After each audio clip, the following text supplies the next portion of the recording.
Okay, so I have my awkward card orientation, and I'm going to do an awkward twist here to...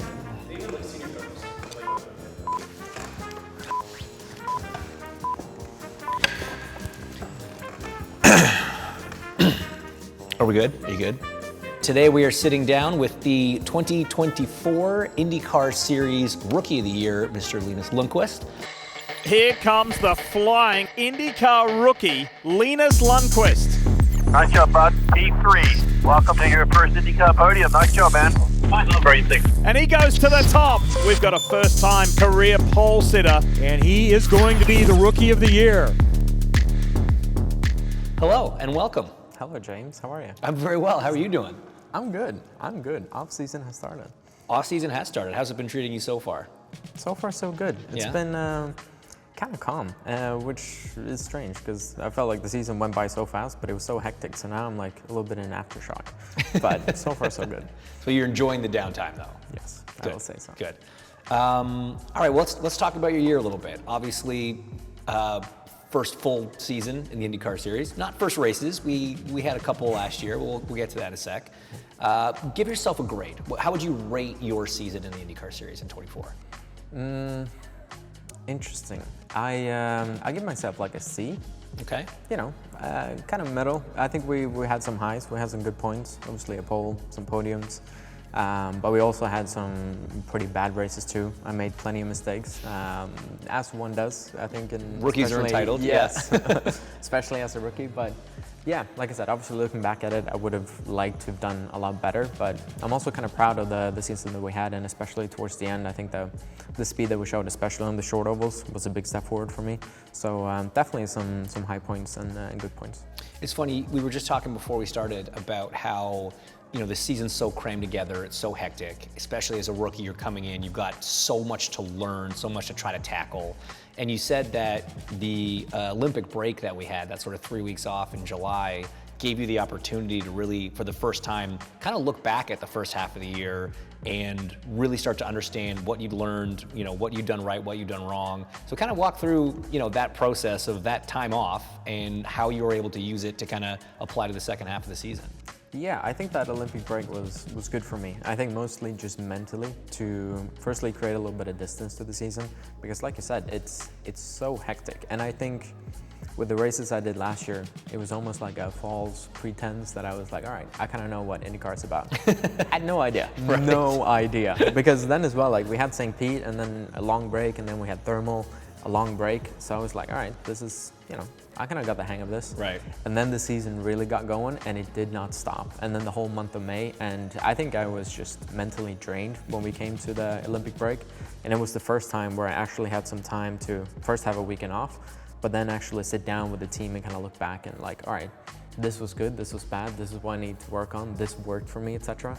And I think we kind of showed that as well in the later half of the year, or the remaining 5 or 6 races, whatever we had, that we definitely took a little bit of a step forward, which was nice for me to a little bit, you know, a breather and knowing that we can produce the results when everything comes together.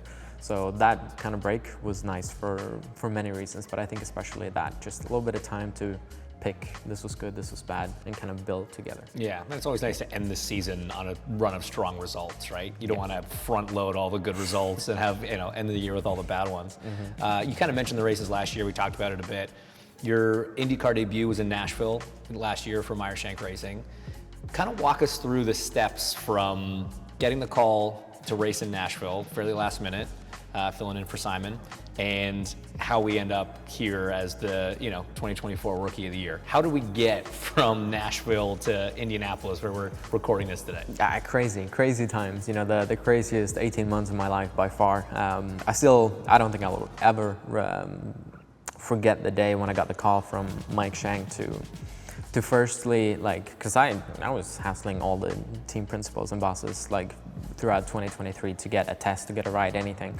So obviously I've been calling him a bunch of times, and then I think for the first time ever he called me. And I was just like, ooh, that's a good sign. Right. And this was like a week and a half out before Nashville, and he said that, yeah, we're looking for somebody to probably fill in for Simon for Nashville. And I said, basically anything that I thought would get me in the seat. I remember this one, I think we spoke about it. Some blatant lies from what I remember. Well, you say why it lies. I say, you know. Half-truths. Half-truth. because he asked me, what about pit stops?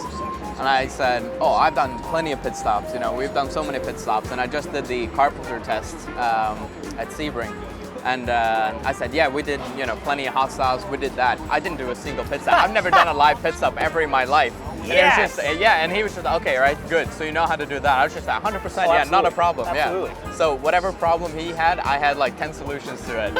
Yes, absolutely. I've done plenty of pit stops in my head. It was just never in reality. Right. And iRacing. Yes. Yeah. And it worked out pretty well. Yeah. So anyway, we got the ride, and it was just a one-race deal. Lundqvist is 24 years old from Sweden, and he won a championship last year and the next closest thing to IndyCar here in the States. But with no ride this year, he's been bringing his helmet and his seat to every race. The teams know him, and Mike Shank and Jim Meyer decided to put him in the car this weekend. He's been so jubilant in everything he's done. In fact, after qualifying, big high fives to all the team, and so happy with everything he's been able to do. They've been happy with him as well. They think he will be great in the race, and we shall see. And then, we ended the race in the wall, and I thought in that moment that I blew everything, like my once-in-a-lifetime shot, and I couldn't. That's it, career over, go back to Sweden, go back to school, go back to high school, never finished it. I was going through all the emotions. And then after the race, they said, okay, well, we still think you did a good job, so we want you to do Indy. I was like, all right, that's good. So we did Indy, and that went well. And then after that, obviously a lot of interest from other teams, what the future was going to bring, and I was able to sign the contract with Ganassi, which was, an unbelievable moment for me. And then obviously we started the year, and we ended Rookie of the Year here. But yeah, even, 15 months ago, I had nothing. Like not even a hint of a ride. And then obviously the Nashville thing happened, and all the doors kind of opened. So it's crazy even to look back at now. It's so funny because I remember that Nashville race very well. I was calling it for NBC. And it's funny how in your mind and in your world in that moment when, yeah, fine, you didn't finish the race, but up to that point in the race, it had been going very well. So you're now stuck in this downward spiral of, oh, everything's over, I'm moving back to Sweden, going back to school. Everyone else in the paddock was like, wow, this kid's really good. He's got a really bright future. 10 to go on a brilliant debut. Look, I know that he's sorry, said it on the radio, but you can hold your head high, young man. That was a heck of a debut here in the IndyCar Series. That is not the last time we've seen Linus Lundqvist behind the wheel. It's such a weird position for a driver to be in. You get so in your own head sometimes, don't you? Yeah, 100%. And I was definitely in my head, like I said, after that. Like, I think I spent like an hour and a half in the medical station, not because I was hurt, but I was just didn't want to leave. Yeah, I was just like, I don't want to go out. I don't want to talk to anyone. I was just like, keep me in here. I don't want to face this. Yeah, exactly that. And then obviously talked to the team, and they were all excited, and I was just like, I just crashed. And I obviously sat down with Mike and Jim, but it was, it was crazy. And then how it progressed over the winter, and the integration with a big team like Ganassi, something that I've never been accustomed to before. I mean, the biggest team that I raced for was Shank Racing, and obviously that was just a couple of races, so not optimal preparation or whatever. So before that, I only done Indy Lights racing, and the difference in team levels. So it was a big learning curve. Oh, even though I did the 3 races, I could never imagine what it would be like to do a full year, especially together with Ganassi. So this is something that I think a lot of young drivers have to kind of tackle when they move up, right? You came off an incredibly dominant season of Indy Lights when you won the championship. I think it was 5 wins, right? Up on the podium, probably 10 of the 12, or whatever it is. Very, very strong season. You then move up to this incredibly heightened level of competition. And as a driver who from karts through the entire junior category, you are fighting for poles, podiums, and wins week in and week out for the last 5, 6, 7 years, however long you've been racing cars. And then all of a sudden you get to IndyCar, and you sort of have to reclock your expectation level a little bit. And I know every driver has to go through that. So just kind of talk me through your experience with that and how hard it was for you to accept that, like, I'm not just gonna jump into this series at this level and start winning races. How hard was it for you to kind of make that transition mentally? I think one of the hardest things that I had to go through, because exactly like you say, you go through all the junior series and you grow up winning races, getting poles, fighting for championships. Every championship that I've been in, I've been kind of straight away fighting for a championship. So for the first time ever realizing that I'm not there yet, was incredibly hard. Like I said, when we pulled it together, we could be good, but consistently, no way. So that was a big thing for me, and I think it took, honestly, all year for me to kind of realize and I think be happy. Like if you did a good race, even if we finished 11th or 10th, whatever it could have been, like be happy with that and not just say that, oh, I finished 10th, I want to win. Right. And as well, I think everybody's slightly different, but I think most of our drivers share this, that we're here to win. We're not here to fill up a number. And that's been my main thing. Don't get me wrong, I love what I do. Right. Racing cars is awesome, but my passion is winning. So if you take winning out of the equation, it's not as fun. And obviously now, maybe I had to change the winning from winning a race to just performing well. What's a win, yes, right? That had to be redefined a little bit so that I just didn't lose your mind. Yes, yeah, that's it. Like, so you could actually be happy about a good result, because obviously it affects the whole team. Like, even if you do a good race and you finish P8 or P6 and you're unhappy about it, it's gonna affect the whole team, or your crew at least. So just in order to keep morale up and keep my own sanity at a good level, you kind of had to redefine those wins and take the little wins and kind of build on it. Was there like a defining point in the season where you felt like you kind of flipped that switch and got better at it? You know, the balance between trying to win and trying to learn, right? You get in the car and you're just trying to win. And then you realize, okay, well, that's not working, just trying to do what I've always done. This is a very different level, a very different series. I need to learn how to win. Was there kind of one moment where it really sort of flipped for you? I wouldn't say there was one moment. Like I said, for me, it was more the Olympic break, like giving myself a little bit of distance to it and looking back at it and see like the expectation shouldn't be to win every race. Like take it small steps. And that's kind of how I entered the remaining races of the season. More of a laid back, you don't need to win every single race. It's like, all right, just go in, learn, try to do the best you can, and then we'll see where we end up. But I wouldn't say there was just like one moment where it clicked for me. It was like, all right, needed a little bit of time to look back at it. And now, even some of the things that we found during the summer break, it was like, it's so obvious now looking back at it. But when you're in it, it's not that obvious. So a little bit of time and distance, like that cleared up a lot of things. Sometimes just having that ability to kind of zoom out and not just be so in it. Now, Rookie of the Year, you like winning.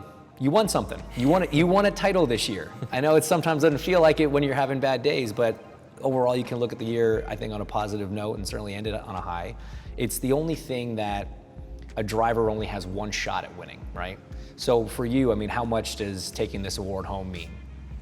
Personally, thank you. Yeah, I mean, it's obviously I'm very, very proud of having won Rookie of the Year. I mean, looking at the previous names to add my name to that list is an incredible feat, and like you said, you can only win it once, but at the same time, that's not what we're here. We don't want to win Rookie of the Year, we want to win the championship. So there's obviously that in me, and like I said, it was never really the goal for me going into the year, like win Rookie of the Year. Like you want to fight at the front of the field, that's it. But obviously I know that the history and the legacy of this title, so with that in mind, I am incredibly happy, and no matter what, I'll always have that. So I'm fairly certain you wrapped that up with a race to go, right? Yes. So when you crossed the finish line and it was sort of known, I'm sure there was some discussion maybe on the radio or after you got out of the car and it was official. I mean, it was looking likely, but it was official, you'd won it. And you walk back in the engineering office after the race and, obviously your teammate Alex Palou is fighting for a championship, third in the last 4 years, won a bunch of races, all these accolades in his career. At what point did you look at him and say, yeah, but you never won Rookie of the Year, did you? I've never done that actually, but I might just text him that today and be like, hey, I know you've done well, but. When he's at the banquet collecting his championship trophy, you can be like, yeah, but you never won Rookie of the Year, sucker. No, I will never do that. It's gotta be nice to know you can hold something above him though. You can hold that over his head forever now. Yeah, I don't know. I feel like he got, there'll be a hail rain of fire over me. Just like, look at my rings. Yeah, you see these rings? He's like, oh, sorry, I can't hear you. What did you say? Basically, yeah. So I feel like I'm setting myself up for that one. Fair. Yes. Okay. Off-season plans. You said it's kind of nice that the off-season's happened. You're starting to slow down, cool down a little bit. But what are your plans between now and St. Pete next year? St. Pete next year? That's a long way away. Long way away. Yeah, I'll be doing a little bit of traveling, going back to Sweden. I didn't go back during the summer, which I'm excited to do. See friends and family again. It's been almost a year since I've been back now. So we'll be doing that. We'll be spending some time here in Indy as well, enjoying the lovely weather that we're about to have. But hopefully Christmas and New Year's will be spent back home. That's about it, honestly. The rest of my plans are fairly loose. Just like trying to grow in the mustache a little more and... I'm trying, okay? Yeah. I'm trying no, my very best. It's coming in nice. Yeah, for the first time ever, I had to trim it. There you go. Yeah, I felt pretty proud of that. Are we going to keep this? Is this thing, so Will Power used to do this thing because the rumor was, right, that Penske didn't love their drivers not being clean shaven. So Will would like wait till the end of the season and then just not shave for the entire offseason, have this mountain man beard by February and then have to shave it off for media day or whatever. Is this your plan, or are you sticking with it? I am a little bit more committed. Okay. It will stay until my girlfriend says that I don't like it anymore. That's a great sign. Yeah, well, my engineer, Brad Goldberg, Yeah. He hated it the moment he saw it. Really? Yeah, I don't think I've ever been this made fun of ever during the Nashville weekend. He's a facial hair guy. Yeah, well, not anymore. Oh, like he had the he used to have like the goatee, yeah. Yeah, but not anymore. And now he kind of took out, I think... He's projecting. Yeah, he's projecting the miss of his goatee onto my mustache. Insecurities of not having facial hair anymore. Yeah, because there was not a fun weekend to be on the radio. Like as soon as I pulled into like pit lane, you know, you're talking on the radio, it was not, how was the car? They said, you're gonna shave that mustache? Ooh. That was the number one thing that came in. I feel like his priorities were maybe slightly out of whack that weekend, but I don't know. Fair enough. Yeah. So we talked about the offseason, we talked about St. Pete next year. As of today, we don't have any announcements on what the plan is. What can you say? Where are we at? How do you feel about 2025? The honest answer is we'll see. I don't have an official saying that I'm going to do this or going to do that. We'll see. Obviously, the charter system changed. I think obviously with Ganassi going from 5 cars to 3 cars, some changes are going to have to be made. We'll see where we end up, but I have no doubt that I'm going to do everything I can to be on the grid for next year. I felt like we've done well enough this year to kind of deserve to be there next year again. And yeah, like I said, I want more of those high moments, more of the podiums, more of the poles. Trying to get a first win. Absolutely. Stuff like that we want to do. Absolutely. Well, look, you did your talking on the track. 2024 IndyCar Series Rookie of the Year, Linus Lundqvist. Congratulations on a great season, and look forward to seeing you and what you accomplish on the track next year. Thank you, James.